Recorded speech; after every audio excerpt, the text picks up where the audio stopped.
Здравствуйте, меня зовут Дженгиш Майрамбекулу. И я герой фильма «Напарник Тер-2».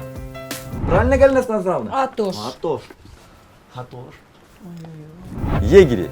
Так же, как и мой герой в этом фильме, они такие же защитники правопорядка, но на особо охраняемых природных территориях. Ведь браконьерство – это поистине бич нашего времени, из-за которого страдает окружающая среда, экономика нашей страны, да и вся планета. Сегодня в мире все чаще можно встретить женщин-егерей, борющихся за сохранение нашего биоразнообразия. Каждый день они выходят на рейды в поисках правонарушителей. Уже практикуются рейды с помощью специально обученных собак, которые помогают им в борьбе с незаконной торговлей дериватами. К сожалению, некоторые виды растений, части тела диких животных, рога, копыта, в общем дериваты, пользуются большим спросом на черном рынке. Шеф, сіз маға мыйзамды үйретпейлі қойыңыз мақұл ба?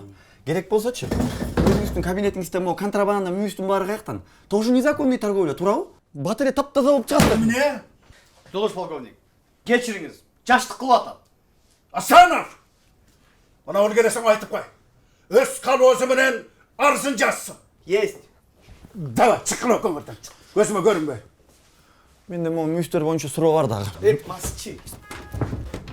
Люди, никогда не покупайте такие сувениры, пожалуйста. Только объединив наши усилия, мы сможем сохранить и защитить нашу бесценную природу. А если вы все-таки захотите купить, то знайте, за это есть административная и уголовная ответственность.